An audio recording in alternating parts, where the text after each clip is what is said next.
আসসালামু আলাইকুম সবাইকে। This is Shamum. আজকে আমি শেয়ার করছি আমার স্টাইলে গরুর মাংস রান্না। স্টেপ বাই স্টেপ দেখালে শিখতে খুবই ইজি হবে। তাহলে শুরু করা যাক। এখানে আমি নিচ্ছি 2 কেজি গরুর মাংস, একদম সুন্দর করে ধুয়ে পরিষ্কার করে নিলাম। এখন মাংসের উপর দিয়ে দিচ্ছি ব্রাউন করা পেঁয়াজ, মানে মচমচে বেরেস্তা। তারপর একে একে আমি যোগ করছি 3 চামচ হলুদ গুঁড়ো, 2 চামচ ধনে গুঁড়ো এবং 2 চামচ জিরে গুঁড়ো। এই পর্যায়ে আমি আবার দিয়ে দিচ্ছি 4 চামচ কাশ্মীরি লাল মরিচের গুঁড়ো, রং আর স্বাদের জন্য। এবার আমি নিয়ে নিলাম পরিমাণ মতো আদা বাটা, রসুন বাটা এবং পেঁয়াজ কাটা কুচি করে।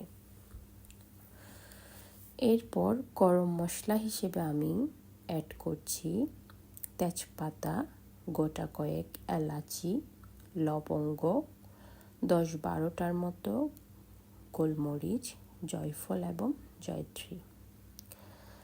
স্বাদ বাড়ানোর জন্য আমি এখানে দিয়ে দিচ্ছি রাঁধুনি গরু মাংসের মশলা 2 চামচ এবং এরপর আমি প্রায় 3 চামচের মতো টক দই দিচ্ছি। আপনারা চাইলে বাড়িয়ে বা কমিয়ে দিতে পারেন। সবশেষে আমি লবণ দিয়ে দিলাম। এরপর আমি দিয়ে দিচ্ছি ফরচুন রাইস ব্রেন অয়েল প্রয়োজন মতো। এখন আমি হাত ধুয়ে সুন্দর করে মেখে মেরিনেট করে নিচ্ছি। ভালো মতো মেখে এখন 30 মিনিটের মতো মাংসটা রেখে দিব, যেন সব মশলা মাংসের ভিতরে ভালো মতো ঢুকে যায়।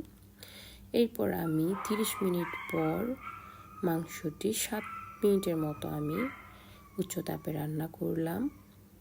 এখন আমি মাংসটা নেড়ে চেড়ে দিচ্ছি। এখানে আমি এখনো কোনো গরম পানি অ্যাড করিনি। এখন আমি প্রায় 15 মিনিটের মতো মাঝারি আঁচে রান্না করলাম। এই যে দেখেন মাংস থেকে পানি বের হচ্ছে। এরপর আমি আরও প্রায় 8-10 মিনিটের মতো মাংসটা রান্না করব।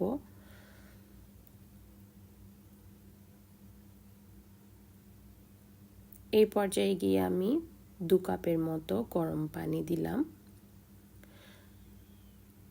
এরপর আমি প্রায় 10-15 মিনিটের মতো মাংসটা রান্না করলাম। যেহেতু আমি ঝাল বেশি খাই, এখানে আমি প্রায় 18টার মতো গোটা কাঁচামরিচ দিয়ে দিলাম। এরপর প্রায় 10 মিনিট রান্না করে আমি এখানে ধনেপাতা দিয়ে দিচ্ছি। যেহেতু আমি বেশি ধনেপাতা খাই, তাই বেশি দিয়ে দিচ্ছি। এই তো প্রায় 5 মিনিট পর আমার গরুর মাংস রান্না হয়ে গেল।